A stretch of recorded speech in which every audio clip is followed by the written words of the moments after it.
Hi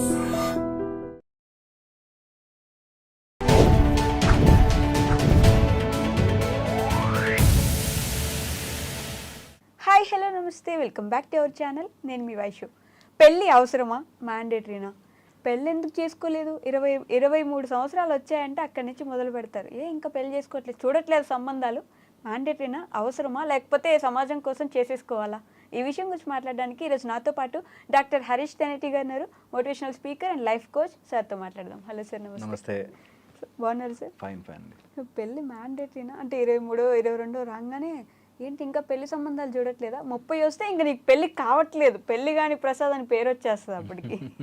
పెళ్ళి ఏదో mandatory, మనం ఖచ్చితంగా పెళ్లి చేసుకోవాల్సిందే అని ఒక ముద్ర ఎందుకు పడిపోయింది? అది రాంగ్ అండి. అంటే ఖచ్చితంగా చేసుకోవాలని లేదు.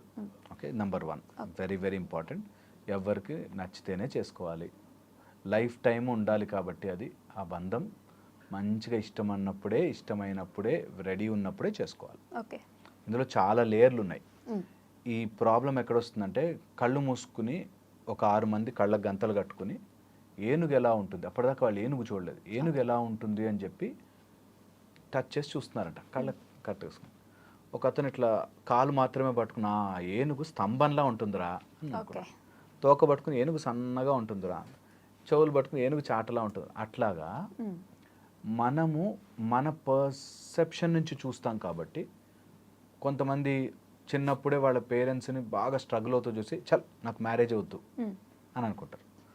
కొంతమంది ఎవరినో ప్రేమించానని చెప్పి ప్రేమలో పోయి అమ్మాయిలందరూ ఇట్లాగే ఉంటారా అని పెళ్లి చేసుకోవాలి. ఒక అబ్బాయి, ఒక అమ్మాయి వాళ్ళ సిస్టర్కి మ్యారేజ్ కాలేదు, నేను మ్యారేజ్ చేసుకోను, ఓకే, ఈ టైప్లో.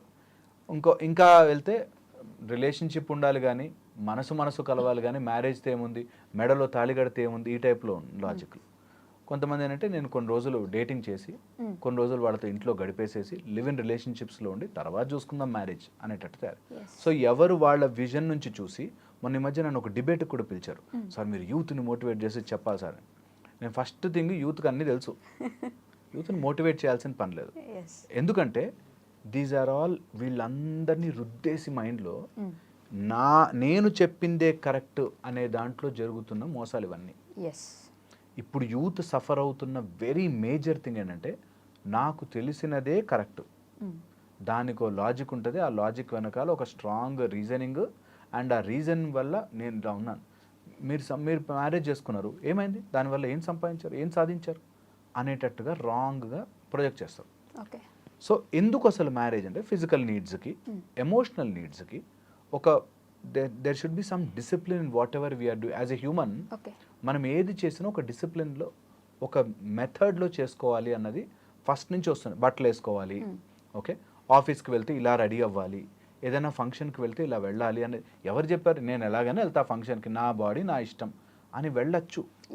కానీ అక్కడికి వెళ్తున్నాం కాబట్టి, మనం ఒక సొసైటీలో ఉన్నాం కాబట్టి, ఈ సొసైటీకి కొన్ని నియమాలు ఉండుండొచ్చు కదా, ఆ నియమాలకు తగ్గట్టుగా నేను ఉంటాను అని అనుకోవడం ఒక సామూహిక ఒప్పందం. ఇట్స్ జస్ట్ దట్, ఓకే, నాకు ఫిజికల్ నీడ్ వచ్చింది, నేను ఎవరి మీద పడితే వాళ్ళ మీదకి వెళ్ళిపోను, నేను మ్యారేజ్ చేసుకుంటాను, ఆ మ్యారేజ్కి నాకంటూ ఒక ఫ్యామిలీ ఉంటుంది అనే దాంతో కాన్సెప్ట్ అన్నమాట. సో ఇది కంపల్సరీగా మ్యాండేటరీగా చేసుకోవాల్సిన మ్యారేజ్ అని కాదు. బట్ మ్యారేజ్ని హేట్రెడ్తో వద్దనకూడదు. అప్పుడెప్పుడు మా అక్కకి అట్లా జరిగింది, నేను మా పక్కింటి వాళ్ళని చూశాను, అందుకని మ్యారేజ్ వల్ల ఏం లాభం లేదు, వద్దు అని ఎవ్వరూ చెప్పకూడదు. ఎందుకు, మ్యారేజ్లో చాలామంది కలిసిమెలిసి అన్యోన్యంగా ఫ్యామిలీ చాలా బాగున్న వాళ్ళు ఉన్నారు. ఓకే, ఇది ఒక ఆస్పెక్ట్. సో హేట్రెడ్తో వద్దనొద్దు మ్యారేజ్. తెలియకుండా, అసలు అదేంటో తెలియకుండా వద్దనకూడదు మ్యారేజ్. సెకండ్ వచ్చేసి, అట్ సర్టన్ ఏజ్లో మనకి నాకు చాలు, నేను మస్తున్నా, నా లైఫ్ నాకు చాలు, అన్నీ చేసుకోగలను అని అనిపిస్తుంది. ఓకే, కొంత ఏజ్ మీదకి వస్తున్న కొద్దీ మన వాళ్ళు అంత ఫూలిష్గా మ్యారేజ్ వ్యవస్థ అని పెట్టుండరుగా, అంత ఫూలిష్గా పెళ్లి చేసుకోవాల్సిందే లేకపోతే చచ్చిపోతాం అని అయితే పెట్టుండరుగా. బట్ దెర్ విల్ బి కొంచెం ఏజ్ వచ్చాక మనకు చాలా మన మీద రెస్పాన్సిబిలిటీ పెరుగుతుంది, బాడీ వీక్ అవుతుంది. సో అలాంటప్పుడు ఒక ఫ్యామిలీ, మనకంటూ ఒక భార్య భర్త ఇలా ఉంటే, there are so many needs that get exchanged. Okay, దానివల్ల కూడా ఒక ఫ్యామిలీ. అండ్ ఎప్పుడైనా నాకంటూ ఒక భార్య, నాకంటూ ఒక భర్త ఇట్లా ఉంటే, దట్ ఫ్యామిలీ ఫీలింగ్ చాలా నీడ్స్ని ఫినిష్ చేస్తుంది. ద హైరార్కీ ఆఫ్ నీడ్స్ అని ఓకే. మన బాడీ ఫిజికల్ గాను, ఎమోషనల్ గాను, సోషల్ గాను, సెక్యూరిటీ వైజ్ ఇట్లాగా అన్ని రకాలుగా సెటిల్మెంట్ కోరుకుంటుంది. నిజంగా మీరు నమ్మరు, మైండ్ ఎప్పుడైతే సెటిల్డ్గా ఉండదో you will be in always in trouble అంటాం. అందుకని ఓకే నాకు మ్యారేజ్ అయిపోయింది, నేను ఇంటికి వెళ్ళాలి, ఆర్ నా వైఫ్ ఉంది, నాకు నాకంటూ ఒక కుటుంబం ఉంది అనే వాళ్ళ మైండ్ సెట్ థింకింగ్ ఒక వేలో వెళుతుంది. ర్యాండమ్గా ఉన్న వాళ్ళకి నేను ఏదైనా చెయ్యొచ్చు అనేది, కొంత అవగాహన ఉన్న వాళ్ళకి ఫ్రీడమ్, బట్ అవగాహన లేని వాళ్ళకి అది విచ్చలవిడితనం అయిపోయే ఛాన్స్ ఉంటుంది.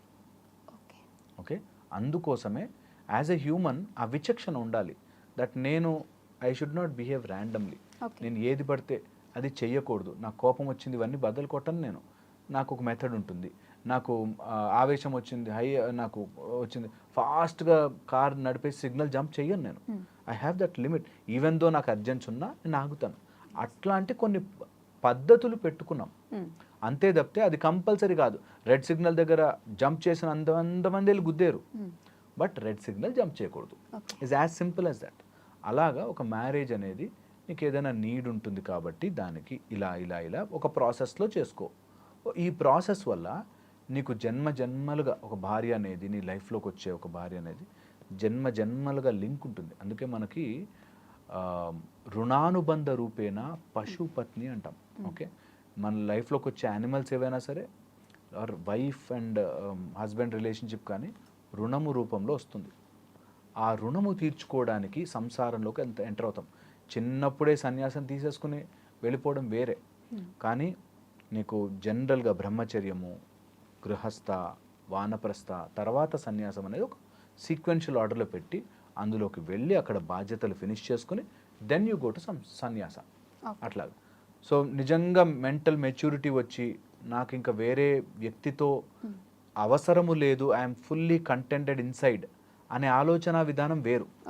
ఓకే, నా శరీరాన్ని వ్యాపారం చేసుకుంటా అనేటట్టుగా ఉండడం మాత్రం వేరు. ఓకే, మంచి అవగాహన వచ్చింది. నాకు వైఫ్తో సంబంధం లేదండి, నేను I'm happy with in my self. It's a great state.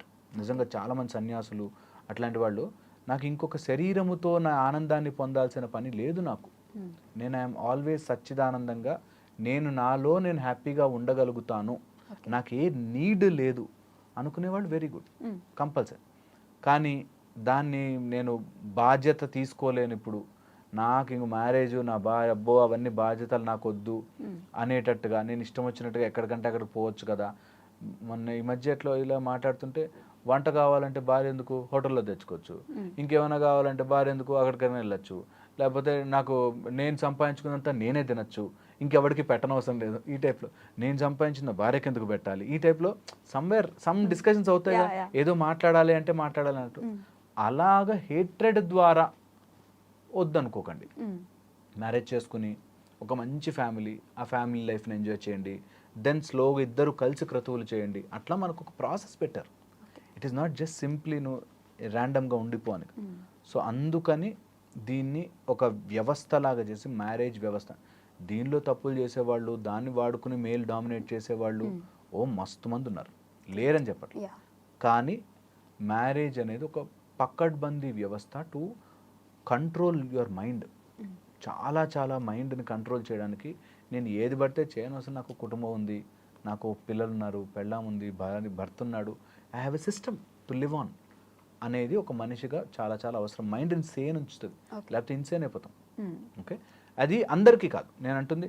నిజంగా మెంటల్ మెచ్యూరిటీ ఉంది బాగా, దట్ నాకు అవసరం లేదు, I don't need anyone out side అని అనిపిస్తే వెరీ గుడ్. లేదట్లా కాకుండా నాకు బాధ్యతలు వద్దు కాబట్టి నేను ఎట్లుంటా, నాకు ఇవన్నీ నేను డబ్బులు ఖర్చు పెట్టను, నా డబ్బులు నాకే కావాలి, ఇలాంటి వాటితో వెళ్ళకండి. ఇదంతా వెస్టర్న్ ఇన్ఫ్లుయెన్స్డ్ అండ్ సగం సగం తెలివితో వస్తుంది అక్కడ. దాని తర్వాత ఎలా అయిపోతుందంటే ఒక స్టేజ్ వచ్చాక ఎవడో ఒకడు ఉండాలి కదా అని చెప్పి లైఫ్లో యాక్సెప్ట్ చేసి అట్లాగా you will mess up things. And ఒక ఇంపార్టెంట్ పాయింట్ ఇక్కడ చెప్తాను, ఏ వయసులో ఆ ముచ్చట జరగాలి, జరిగితే కొంచెం మనకు ఒక ఆర్గనైజ్డ్గా వెళ్తుంది. ఇప్పుడు నేను అలా ఆర్గనైజ్డ్గా వెళ్ళకపోతే ఛాన్సెస్ ఆఫ్ ఖయాస్ ఎక్కువ ఉంటుంది.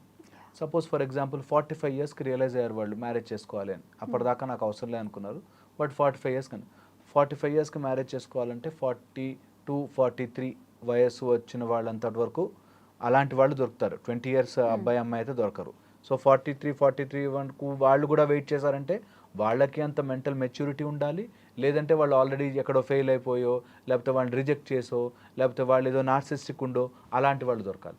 ఈ టైప్లో you will complicate things more. Okay. అందుకని మ్యారేజ్ కొంచెం అర్లీగా చేసుకొని 25, 27 మ్యాక్సిమం మ్యారేజ్ ఫినిష్ చేసుకుంటే ఆ ఎపిసోడ్ అయిపోయింది. You have your family, your living and ఒక బ్యూటిఫుల్ ఫ్యామిలీ స్ట్రక్చర్ డెవలప్ చేసుకోవడానికి అనేటట్టుగా తయారైంది. ఓకే. దీనిలో చాలా ఉన్నాయి. ఇట్ ఈస్ నాట్, నేను చెప్తున్నాను కదా, it is not that simple to answer. అంత స్ట్రైట్ ఫార్వర్డ్గా ఇది ఇది ఇది అని చెప్పలేం. కానీ బట్ ఒకవేళ ఆలోచిస్తే నేను యాజ్ ఎ ఫ్యామిలీ పర్సన్గా బ్యూటిఫుల్ ఉంటుంది ఫ్యామిలీ లైఫ్ నాకు పర్సనల్గా కదా. సో ఎవరైనా ఫ్యామిలీ వేస్ట్ అని వద్దు, అట్లా అనుకోవద్దు. మీరు వేస్ట్ అనొద్దు, బెస్ట్ అనొద్దు. ఓకే. స్లోగా యూ లెర్న్ అబౌట్ ఇట్. మీ మనసుకు నచ్చిన వాడిని చేసుకోండి, వాళ్ళతో ఉండండి. అండ్ మనసుకు నచ్చిన వాళ్ళు ఒకళ్ళు ఉంటే చాలు కదా. గల్లీకి ఒక మనసు నచ్చిన వాళ్ళు ఉండడం అవసరం లేదు. నిజంగా ఈరోజు జరుగుతున్నాయి అట్లా. జస్ట్ మనకి కొన్ని రోజులు వీళ్ళతో డేట్ చేస్తా, కొన్ని రోజులు వాళ్ళతో డేట్ చేస్తా, అట్లా వద్దు, అవసరం లేదు. జస్ట్ ఒకళ్ళు and finish off that episode is part of an episode over. నేను నెక్స్ట్ లైఫ్లో ఇంకేదైనా ముందుకు వెళ్ళడానికి ట్రై చేసుకోవాలి. ఈ మధ్య కాలంలో ఎందుకని పెళ్ళిళ్ళు అంటే అమ్మో పెళ్ళి అసలు మాకొద్దు, బాధ్యతలకి కట్టుబడకండి. సో బాధ్యతలు ఎందుకు, why do have to take that responsibility అని ఒక విధంగా చాలా గొప్పగా ఆలోచిస్తున్నట్టు, ఒక విధంగా చాలా వర్స్ట్గా ఆలోచిస్తున్నట్టు. నాకు బాధ్యత తీసుకునే స్థితి లేదు ఇప్పుడు, నేను బాధ్యతకు రెడీ లేను అని ఆలోచించడం వేరు, నాకు బాధ్యతలు వద్దురాబాయి నేను ఇట్లా ఉండడం అనేది వేరు. ఓకే. సో అట్లా ఆ చిన్న డిఫరెన్సెస్ వల్ల దూరం, నేను ఫస్ట్ చెప్పాను కదా ఏనుగును ఒకలా చూసినట్టు, ఇప్పుడు మనం కమెంట్స్లో కూడా చూస్తాం, ఎవరికి నచ్చినట్టుగా వాళ్ళు చెప్తూ ఉంటారు. ఓకే, తప్పు లేదు, ఎవరి ఫీలింగ్ వాళ్ళకు ఉంటుంది. కానీ అదే కరెక్ట్ అని రుద్దడం అనేది మాత్రం రాంగ్. సో అందుకని మ్యారేజే చేసుకోకూడదు ఈజ్ రాంగ్, మ్యారేజ్ చేసుకునే తీరాలి mandatory is also wrong. So అట్లా I got you into full circle. Yes. అంటే లాస్ట్లీ నిజంగానే వాళ్ళ మేబీ ఫినాన్షియల్ ఇండిపెండెన్స్ అంత ప్రాపర్గా సంపాదించట్లేదు, ఇప్పుడు నన్ను నేనే చూసుకోలేకపోతున్నాను, ఇంకొక ఫ్యామిలీని తీసుకొచ్చి నా ఇంట్లో పెట్టుకోవడం ఐ డోంట్ ఫీల్ రైట్ అని అంటుంటారు.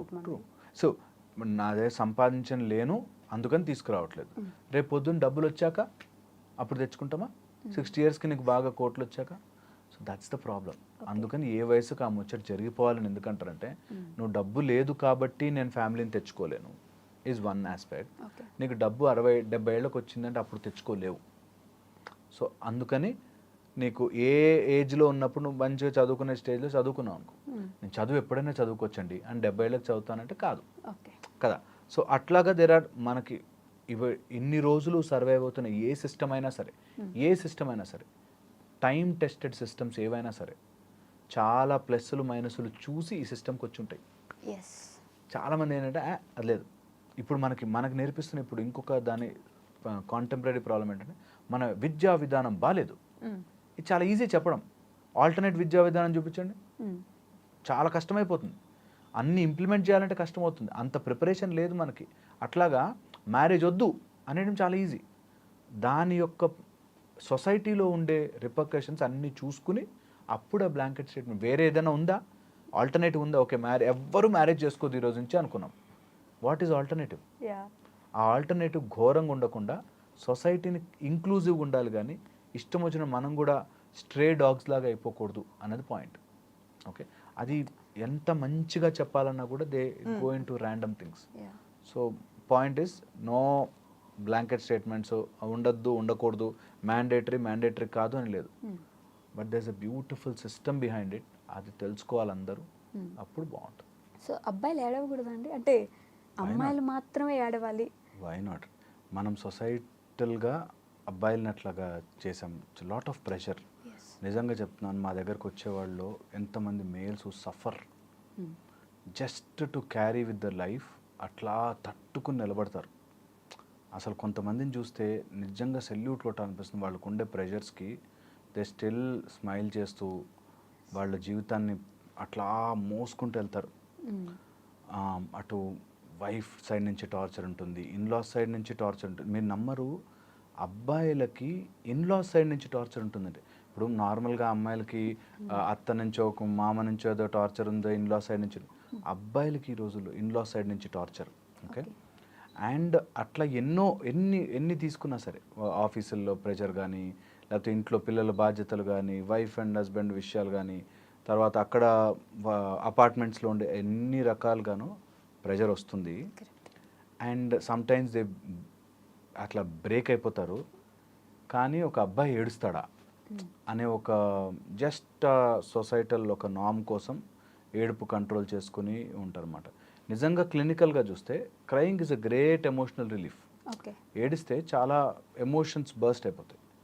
అండ్ దాన్ని ఎమోషనల్ కెథరిసిస్ అంటారు. వేర్ లోపల లాట్ ఆఫ్ ఎమోషన్ ఉండి ఉండి ఉండి ఏడిస్తే చాలా రిలీఫ్ అయినట్టుగా ఉంటుంది. ఓకే, ఇట్స్ సైంటిఫిక్ ఫిలాసఫీ, అది సైంటిఫిక్ లాజిక్ అది. ఓకే, సో పాయింట్ ఏంటంటే అసలు ఏ విషయమైనా ఎవరైనా ఏడవచ్చా, అబ్బాయిలు కానీ అమ్మాయిలు కానీ. మనం ప్రయారిటీగా అబ్బాయిలకు పెడుతున్నాము, బట్ అసలు ఏడవచ్చా అనేది చాలా చాలా ఇంపార్టెంట్. ఏడుపు is considered as a highest emotion. Okay, ఎవరి కోసమైనా కన్నీరు కార్చడం అనేది highest form of emotion. So దానిని మీరు దేనికోసం వాడుతున్నారు అనేది మైండ్లో పెట్టుకోవాలి. ఎవరైనా కానీ ఈరోజు నుంచి అమ్మాయిలు చూసినా అబ్బాయిలు చూసినా అసలు ఏ విషయాన్నైనా అంత ఏడ్చేసే అంత సీన్ ఆ విషయానికి ఉందా అనేది ఆలోచించుకోవాలి. ఇది అబ్బాయిలు తొందరగా యాక్చువల్ గ్రహిస్తారు. దట్ దేనికైనా సరే అరే ఏం కాదు బై ముందుకెళ్దాం అనే ఒక ఈజీ యాటిట్యూడ్తో ఉంటుంది కాబట్టి చాలా మటుకు తట్టుకుంటారు. బట్ అదే పెట్టుకుని ఇంకా ఎంత బర్డెన్ అయినా వేయడం, ఎంత లోడ్ అయినా తీసుకునేటట్టుగా తయారు చేస్తారు. బట్ మనం ఏడుస్తున్నాము అంటే నిజంగా ఆ ఏడ్చే దానికి అంత వర్త్ ఉండేటట్టు అయితేనే మన ఎమోషన్ని మనం కన్నీటి ద్వారా బయటకు పెట్టాలి. లేకపోతే చాలా మటుకు ఆ ఎమోషన్ని లోడ్ చేసి లోడ్ చేసి లోడ్ చేసి మన లోపల భారం అయిపోతుంది. అండ్ అది ఇంకొక ఫార్మాట్లో బయటకు వస్తుంది. మనం కన్నీళ్ళ ద్వారా బయటకన్నా పోవాలి, లేదా కోపంగానో ఆవేశంగానో సమ్ కైండ్ ఆఫ్ హ్యాబిట్స్ గానో బయటకు వెళ్తుంది. Any stored up emotion, any stored emotion తీసుకోండి, ఎనీథింగ్. ఓకే, అది ఖచ్చితంగా ఒక రూపంలో మన శరీరం నుంచి బయటకు వస్తుంది. అది నువ్వు ఈజియెస్ట్ ఫార్మాట్లో బయటకు పెట్టుకుంటే better. Crying is a hardest format. Okay, ఏడుపు అనేది నిజంగా నీ లోపల చాలా జరిగి జరిగి జరిగి జరిగి బర్స్ట్ అవుట్ అయ్యి ఏడుపు రావాలి. కానీ ప్రతి దానికి ఏడవడం is not an option. Okay, ప్రతి దానికి చిన్న చిన్న విషయాలకు ఏడు. సో ఏడుపు అనేది చాలా ఇంపార్టెంట్, నెంబర్ 1. అండ్ అది ఎలాంటి ఫీచర్స్లో పెడుతున్నాం, ఎలాంటి వాటికి. నిజంగా బాగా వెరీ క్లోజ్ మనిషి మన నుంచి దూరం అయిపోయాడు, డెఫినెట్లీ ఏడుపు వస్తుంది, ఒకటి తెలియని ఎమోషన్ వస్తుంది. అట్లా వెరీ రేర్ మూమెంట్స్లో మన ఏడుపు అనేది అవసరం. అంతకు మించి ఏది. సో ఏడుపు ఈజ్ అ హైయెస్ట్ ఎమోషన్. దానికి తగ్గట్టుగా నేను ఎమోషన్ని దాచిపెట్టుకోను. ఏ ప్రాబ్లం వచ్చినా సరే ఆ ఎమోషన్ ఆ రోజు క్లియర్ చేసేసుకోండి. ఇది మేము ఎప్పుడు నేర్పిస్తాం, దట్ యూ స్టోర్ ఎమోషన్. ఆ ఎమోషన్ని నీకు ఎక్స్ప్రెస్ చేసే విధానం రాకపోయేసరికి అది బాడీ అంతటినీ విషం చేసేస్తుంది. సో ఎనీ ఎమోషన్, నీకు కోపం కావచ్చు, ఎవరి మీద జెలసీ కావచ్చు, మనకి తెలియకుండానే మన లోపల బాధ కావచ్చు, అరే నాకు ఆపర్చునిటీ రాలేదని ద పర్సీవ్డ్ ఇన్ఈక్వాలిటీ అంటాం. అంటే నా బాస్ నాకంటే పక్కనోడికి ఎక్కువ ప్రయారిటీ ఇస్తున్నాడు అనే ఒక పర్సీవ్డ్, నిజంగా బాస్కు ఉండొచ్చు ఉండకపోవచ్చు, బట్ ఆ పర్సీవ్డ్ ఇన్ఈక్వాలిటీస్లో కూడా ఎమోషన్స్ దాచుకుంటాం. ఓకే, ఆ స్టోర్డ్ ఎమోషన్స్ని ఎప్పుడూ ఉంచకూడదు. బేసిక్గా అంటే ఇందాక మీరు అన్నట్టు అలాంటి సిచ్యువేషన్స్లో కూడా, ఫర్ ఎగ్జాంపుల్ రఘువరన్ బీటెక్లో వాళ్ళ మదర్ చనిపోతే ఆయన కామ్గా కూర్చుంటాడు, ఏడవడు. నా వల్లే జరిగిపోయింది, అందుకే ఇట్లా జరిగింది అనే ఒక బాధతోటి అలా కూర్చొని ఉంటాడు. చాలా రోజులు దాచిపెట్టుకొని ఎప్పుడో ఒక రోజు ఏడుస్తాడు. అలా కూడా ఏడవకుండా ఉండే వాళ్ళు ఉండిపోతారు కదా. అంటే లోపల ఎమోషన్ ఉంది, బయటకు బలవంతంగా ఏడుపు కాపుకోవడం ఇస్ రాంగ్ అంటున్నా. నీకు ఎమోషనే లేదనుకో, సో చిన్న చిన్న విషయాలకి ఎమోషనల్ అవ్వాల్సిన అవసరమే లేని దానికి ఏడవడం వేరు. ఓకే, చిన్నగా ఏదో దెబ్బ తగింది అబ్బా అని ఏడుస్తూ కూర్చున్నాను, that is senseless. At the same time నాకు చాలా ఎమోషన్ ఉంది కానీ ఏడవను ఈజ్ ఎ రాంగ్ థింగ్. అలా ఎప్పుడు చేయకూడదు. అండ్ ఏడుపు వచ్చేంత సీన్ ఉంటే హ్యాపీగా ఏడవచ్చు, ఏం వీక్నెస్ కాదు. ఏ అబ్బాయికి కూడా అయ్యో ఏడిస్తే వాడు వీక్ ఫెలో అని కాదు. అసలు ఎక్కడ మొదలైందంటారు సార్? ఎక్కడో నిజంగా ఎవరు స్టార్ట్ చేశారు? Very wrong thing. అబ్బాయిలు ఎందుకు వచ్చిందంటే మాస్కులినిటీని చాలా బ్రేవ్గా, ధైర్యంగా, ఏడుస్తావా చిన్న అమ్మాయిలాగా అనేటట్టుగా తీసుకొచ్చారు. గాజులు దొడుక్కుని కూర్చున్నావా, ఏడుస్తావా, నువ్వు చీర కట్టుకోరా, ఈ టైప్లో అమ్మాయిలు ఏడుస్తారు, వీక్గా ఉంటారు. అబ్బాయిలు అంటే మాస్కులైనిటీ అనేటట్టుగా చూపిస్తారు. ఈ ఆల్ఫా మేల్ వచ్చిన తర్వాత మరి మరి ఎక్కువైపోయింది. ఇది ఇప్పటిది కాదు, ఎప్పుడు స్టోయిక్ ఫిలాసఫీ ఇది. స్టోయిసిజం ఉన్నప్పటి నుంచి ఉంది, లాంగ్ ఎగో. దట్ అబ్బాయిలు ఎప్పుడు మస్కులర్ ఉండాలి, స్ట్రాంగ్ ఉండాలి, చిన్న చిన్న వాటికి భయపడకూడదు, అండ్ అమ్మాయిల్ని డామినేట్ చేయాలి. ఈ టైప్లో mentality is from way long, ఎప్పటి నుంచో వచ్చింది అది. ఓకే, ఇది మాస్కులైనిటీకి ఏడుపుకి లింక్ పెట్టారు. నువ్వు కూర్చుని ఏడుస్తావా, యుద్ధం చేయి, ఫైట్ చేయి, ఆ టైప్లో. అది ఈ రోజుల్లో it's not relevant. Okay, first. Second వచ్చేసి నిజంగా ప్రతిదానికి ఏడుస్తున్నావు అంటే నిజంగా ఏదో ప్రాబ్లం ఉంది. అది అమ్మాయికి అబ్బాయికి అని కాదు, దేనికి కూడా అంతే సీన్ ఇవ్వకూడదు. ఓకే, చాలా ఇంపార్టెంట్. అండ్ ఎప్పుడైనా ఇట్లాంటి ఎమోషనల్ స్టోరేజ్ అవుతున్నప్పుడు నువ్వు దేనికో అంత బాధపడిపోతున్నావు ఏంటి అనేది ఎంక్వైరీ చేయడం రావాలి. మనం క్రై చేసినప్పుడు ఆ ఏడ్చి that releases emotions and normal అయిపోయామని అనుకుంటాం. సో చాలా ఇంట్రికేట్గా పట్టుకుంటే అసలు ఏదైనా నన్ను ఎందుకు ఎఫెక్ట్ చేస్తోంది అనేది చాలా ఇంపార్టెంట్. ఒక గర్ల్ ఫ్రెండ్ వదిలేసింది. ఒక 4 years బ్యాక్ వరకు అమ్మాయి లేదు, హ్యాపీగా ఉన్నావు, బతికావు. 4 years నీ లైఫ్లో ఒకళ్ళు జాయిన్ అయ్యారు, మళ్ళీ అమ్మాయి వెళ్ళిపోయింది, నీకేం కాలేదు అక్కడ, nothing happened. Something he's come, something he's gone. నువ్వు మధ్యలో ఉండి అదంతా ఎమోషనల్లీ దాచిపెట్టుకున్నావు కాబట్టి బాధ. సో ఎనీ బాధ నువ్వే తయారు చేసుకుని, నువ్వే ఆ ఇమేజ్ క్రియేట్ చేసుకుని, నువ్వే దానికి డ్యామేజ్ అయినట్టు ఫీల్ అయ్యి ఏడుస్తావు. ఎనీథింగ్ తీసుకోండి, ఎనీథింగ్ ఈ ప్రపంచంలో ఏమీ లేకుండా వచ్చాం, ఒక ఇల్లు కట్టుకున్నాం, ఆ ఇల్లు ఏదో పోయింది, ఏడుస్తాం కూర్చొని. అరే ఏం లేకుండా వచ్చాం రా, వి కేమ్ విత్ ఎంటీ హ్యాండ్స్తో పోతాం, ఏం తీసుకుపోము. దానికి ఏడవాల్సినంత సీన్ లేదు. అంటే కష్టపడి ఇల్లు కట్టుకున్నాను, లేకపోతే నా గర్ల్ ఫ్రెండ్తో నాకు అన్ని ఎమోషన్స్ ఉన్నాయి అంతే, మళ్ళీ కష్టపడి మళ్ళీ ఇల్లు కట్టుకో, మళ్ళీ ఆమె కాకపోతే ఇంకొక లైఫ్లో ఇంకా చాలామంది వస్తారు. As simple as that. నీ ఏడిచినంత మాత్రాన ఏదైనా రిటర్న్ వస్తుంది అంటే అందరం కలిసి ఏడుద్దాం సామూహికంగా, రాదు. చాలా చాలా ఇంపార్టెంట్. సో అందుకని ఆ ఎమోషన్ని తీసుకోనవద్దు, ఆ తీసుకున్న దానికి బాధపడవద్దు. ఎందుకు వద్దు అంటున్నానంటే you will start generating lot of negative hormones, lot of bad things in your body. Chemically చాలా అదైపోతాం, ఎమోషన్ దాచిపెట్టి విషం అయిపోతాం బాడీ అంతా. So never do that. Okay, and ఎప్పుడైనా అట్లా అనిపిస్తే, సపోజిడ్లీ లోపల బాధ ఉంది అండ్ అది బయటకు రావట్లేదు, ఏడుపు రూపంలో కూడా రావట్లేదు, మంచి జాగ్ చేయండి, బిల్డప్ యువర్ బాడీ. ఎప్పుడు అంటుంటాను, when your mind is not ready, prepare your body. ఇది చాలా ఇంపార్టెంట్. ఈ సినిమాలో సూర్య కూడా చెప్పిన డైలాగ్ ఇది, that when your mind is not ready, absolutely prepare your body. జిమ్కి వెళ్ళాలి, వెయిట్ లిఫ్ట్ చేయాలి, మంచిగా మాస్కులైనిటీ తయారవ్వాలి. దట్ వే నువ్వు your weakness of something hurting me, ఏదో నన్ను గుచ్చి బాధ పెడుతోంది అన్నది అవసరం లేదా, ముళ్ళు తీసి పక్కన పెట్టాము, కొంచెం కట్టుకున్నాము, ముందుకెళ్ళిపోయాము లైఫ్లో అనేది రావాలి. నిజంగా emotional pain is just like a physical injury. ఇది సైంటిఫికల్లీ ఎన్గ్రేవ్డ్ దట్ ఏదైనా దెబ్బ తగిలితే వచ్చే హార్మోన్స్, ఎమోషన్స్తో గుచ్చుకుని వచ్చే హార్మోన్స్ సేమ్ ఉంటాయి, పెయిన్ ట్రాన్స్ఫరింగ్. సో అలాంటి పెయిన్ని, గుచ్చుకుంది ఏదో బాధేసింది, ఎవరో వదిలేశారు, లేకపోతే కట్టుకున్నాం అంతా కూలిపోయింది, ఏదో జరిగింది, జస్ట్ అది గుచ్చుకుంది, ఆ రోజు బాధ అనిపించింది, జస్ట్ ఆ పిన్ తీసాం, పక్కన పడేసాం, మళ్ళీ హీల్ అవుతుంది, మళ్ళీ ముందుకెళ్తాం. ఇది రావాలి. ఇలా లేకుండా చిన్న చిన్న వాటికి బాధపడడం, ఎమోషనల్, నాకు ఏడిస్తే బాగుంటుంది అని ఏడుస్తూ కూర్చోవడం అనేది ఈజ్ కన్సిడర్డ్ వీక్. ఫిజికల్లీ కూడా, హెల్త్ వైజ్ కూడా, ప్రతిదానికి ఏడు.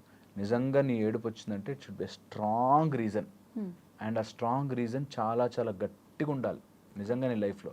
మళ్ళీ అలాంటివి మళ్ళీ జరగవు. ఒకసారి ఏడ్చాడు, మళ్ళీ నెక్స్ట్ 3 రోజులకి ఏడ్చాడు, 4 రోజులకి ఏడ్చాడు అంటే రాంగ్. మా ఒక రీసెంట్గా ఒక కేసు అనమాట, హస్బెండ్ కొడతాడు, ఈమె ఏడుస్తుంది, అయ్యో నువ్వు ఏడుస్తున్నావని అందుకని అనలేదే, అందుకని చెప్పలేదే, నువ్వు అర్థం చేసుకోవే నా బాధ అని మళ్ళీ ఒక వారం రోజులు కలుస్తారు. మళ్ళీ నెక్స్ట్ వారం రోజుల తర్వాత మళ్ళీ గొడవ అవుతుంది, మళ్ళీ కొడతాడు, మళ్ళీ కొట్టచ్చు, మళ్ళీ ఇంకా ఈ సైకిల్ నడుస్తూ ఉంటుంది. నెలకి ఎట్లాగైనా 3-4 సార్లు ఏడుస్తానండి అంటారు. సో అలా నీ ఏడుపుకి విలువ పోతుంది. సో ఏడుపు, నువ్వు ఏడ్చావు అంటే ఒక్క చుక్కెట్లా వచ్చిందంటే there should be strong reaction అవ్వాలి మొత్తం అంతా, అప్పుడే ఏడుపు వాల్యూ. ఓకే, లేకపోతే ప్రధానికి ఏడుస్తున్నామంటే లైట్ తీసుకుంటాం, వదిలేసే అనుకో. So don't do that. And final point చెప్తాను మీకు. ఎప్పుడైనా ఇట్లా ఎమోషన్ స్టోర్ అయ్యి నీకు ఏడుపులాగా వస్తుంది అంటే, ఓకే, ఏడుపులాగా వస్తుందంటే identify what is causing it. అంటే నీకు అంత బాధ కలిగేది ఏది ఉంది, అండ్ నీ లోపల ఆ ఏదైతే image what you have prepared, self image అంటాం. అంటే నేను ఇన్ని రోజులు నమ్మాను, మోసపోయాను అని ఏదైతే ఉందో, నేను ఎందుకు మోసపోకూడదు? నేనేమన్నా స్పెషల్ అవతారమా? నేనేమన్నా మోసపోతాం, అందరూ మోసపోతారు. సో వాట్ అనే ఒక విచక్షణ తెచ్చుకుని బాగా నమ్మాను, క్లోజ్ అయ్యాను, ఎస్ లాస్ట్, ఫీల్ బ్యాడ్, ఒకరోజు ఏడుపు వచ్చింది, కళ్ళలో నీళ్ళు వచ్చాయి, ఓకే, దాన్ని వెంటప్ చేసేసుకుని ఎండ్ చేసేయాలి. ఒకసారి ఏడుపు ఏదైనా వచ్చింది, ఫినిష్, ఇంకా మళ్ళీ ఏడవకూడదు, ఓకే, ఫినిష్డ్ ఆఫ్. లాస్ట్లీ ఈ విషయాన్ని కంటిన్యూస్గా అందరి ముందు ఏడవలేరు కొంతమంది. ఈ పిల్లోస్కి లేకపోతే ఇంట్లో ఉన్న బెడ్షీట్కి తెలిసినంత ఏడుపు బయట ఎవరికి తెలియదు. ఏడుస్తారా? నిజంగా ఏడుస్తాడు తను అంటారు. అంటే బయట ఎవరి ముందు నేను ఏడవలేను, నా పిల్లో ముందే ఏడవగలను. ట్రూ. అది బయట ఏడుపు నువ్వు ఎవరినో ఇంప్రెస్ చేయడానికి, ఓకే, నువ్వు ఇంప్రెస్ చేయడానికి ఎప్పుడు ఏడుపునే ఆయుధాన్ని వాడద్దు. ఏడుపు అనే ఆయుధము ఇంప్రెస్ చేయడానికో లేకపోతే వాడిని చూసావా నాకు ఎంత ఎమోషన్ ఉందో అని నమ్మించడానికి వాడకూడదు. ఓకే, నీకు బాధ వేసింది, ఆ బాధ ఈజ్ వన్ ఫార్మ్ ఆఫ్ ఏడుపులా వచ్చేసింది, ఫినిష్డ్ ఆఫ్. ఒకసారి నిన్ను అంత బాధ పెట్టింది ఏది నీ జీవితంలో ఉండకూడదు. నాకు ముళ్ళు గుచ్చుకొని బాధపడుతోంది, నేను అది ఎక్కువ రోజులు అక్కడ ఉంచుకున్నాను, నా మూర్ఖత్వం. అది నాకు నొప్పి వచ్చింది, ఏడుస్తాను, కానీ అది అక్కడే ఉంది అంటే మూర్ఖత్వం, తీసి పక్కన పడేయాల్సిందే. అలా నిన్ను ఏడిపించేంత బాధ పెట్టేది ఏది నీ జీవితంలో ఉండకూడదు. యాజ్ ఎ లైఫ్ కోచ్ మా పని చాలా ఈజీ తెలుసా, చాలా ఈజీ. అందరి తప్పులు ఎతకడం, అది తప్పు చేయొద్దని చెప్పడం చాలా ఈజీ నిజంగా. కానీ నిజంగా ఆ టైంలో వాళ్ళది గనక మా మాట విని, సార్ మీరు చెప్పారు కదా నేను ఫాలో అయితే ఒక 41 days అని దీక్ష చేసినట్టుగా 41 days చేస్తే నిజంగా మారుతాయి లైఫ్. అందుకే యాజ్ ఎ లైఫ్ కోచ్గా మాకు we're trained to tell that ఇది రాంగ్, దీన్ని వదిలించుకో. అది ఫస్ట్లో చాలా కష్టంగా అనిపిస్తుంది, అదేంటి ఇష్టపడిన అమ్మాయిని వదిలేయాలా, లేకపోతే ఈ టైప్లో చెప్తారు చాలా. ఇష్టపడిన అమ్మాయిని వదిలేయలేకపోయినా నువ్వు కష్టపడతావు. నీకు ఒక చెప్పు కొనుక్కున్నావు, చాలా ఇష్టపడవు చెప్పులు కొనుక్కున్నావు, ఆ చెప్పులు నీకు సైజ్ సరిపోలే, నేను ఇష్టపడి కొనుక్కున్నాను కదా వేసుకుంటే కాళ్ళు నలిగిపోతాయి. అందుకని ఇష్టపడ్డా నీకు అది లైఫ్లోకి రాలేకపోతే ప్లీజ్ వదిలేయండి, ఏం కాదు. ఇంకో చెప్పు వస్తుంది, లేకపోతే చెప్పులు లేకుండా నడవచ్చు హాయిగా.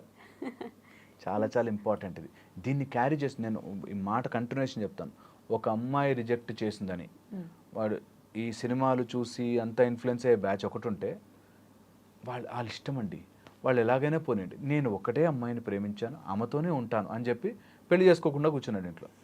నేను వెరీ వెరీ ఇంపార్టెంట్. వాళ్ళ పేరెంట్స్ కంగారు పడిపోతుంటారు, మా వాడు ఇంకా పెళ్లి చేసుకోవడా, వాడి జీవితంలో సెటిల్ అవ్వడా, ఈ టైప్లో. సో దేనికి ఆలోచనకి కూడా బానిసైపోయి రోజు పావు గంట ఆమెకు ఏదో ఫ్రూటీ అంటే ఇష్టం, ఆ ఫ్రూటీ డబ్బా చూడగానే ఆమె గుర్తుకొస్తుంది. ఈ టైప్లో ఇంత ఓవర్ ఎమోషనల్గా అంత అవసరం లేదు, ఈజ్ ద పాయింట్. సో అది మనం ఎమోషనల్ క్యారీ చేసుకుని అది ఏడ్చుకుని ఒక్కో సీన్ చూసినప్పుడు లేకపోతే ఆ సినిమా తనకంటే ఇష్టం అని చెప్పి మళ్ళీ ఏడుపు, ఈ టైప్లో అవసరం లేదు, is the point. Okay okay అండి, thank you. Sir, one life lesson what medicine has taught you. Whatever you can do without expecting. But I really believe మన పాజిటివ్ యాటిట్యూడ్ ఉంటేనే మనం ఏదైనా సాధించగలం. గట్ని మనం కరెక్ట్గా డీల్ చేసినట్లయితే అది మనకి పాజిటివ్ హార్మోన్స్ని రిలీజ్ చేస్తుంది. షుగర్ వచ్చిన వాళ్ళ పరిస్థితి ఏంటి? పొట్ట దగ్గర పెరిగితే దాన్ని ఆండ్రాయిడ్ అంటారు, ఆండ్రాయిడ్ ఫోన్ కదా. అసలు థాట్స్ ఎందుకు వస్తాయి? బ్రెయిన్ డెడ్ అంటే దానికి ప్రపంచం అంతా కూడా కొన్ని నిర్దిష్టమైనటువంటి లక్షణాలు ఉన్నాయి. మానసికంగా ధైర్యంగా ఉంటే క్యాన్సర్ జయించవచ్చు. You are a doctor for a cause sir, అంతే. వాళ్ళకి వచ్చిన ఆదాయం కాకుండా ఫ్రీ సర్వీస్ ఎంతమందికో చేస్తుంది. And don't forget to subscribe to iDream. And for more videos, Please subscribe to iDream. Please subscribe to iDream. Please subscribe iDream. And please subscribe to iDream. For more videos, subscribe to iDream. please like, share and subscribe to the channel. Congratulations, iDream. Subscribe to iDream. Subscribe to iDream. So subscribe to iDream Media. iDream ki iDream team andarki huge congratulations. Please subscribe iDream Media. Please subscribe to iDream. Subscribe iDream. Please subscribe to iDream. I dream అంటే నా కళల ఛానల్ను subscribe చేసుకున్న నోరు తిరుగుతలేదు. మీరైతే గంట గుర్తు కొట్టండి. For more such videos, please subscribe to iDream. Subscribe to iDream. Please subscribe to iDream. Please subscribe iDream Media. Please do subscribe to iDream. Please subscribe to iDream Media. For best entertainment and information, please subscribe iDream.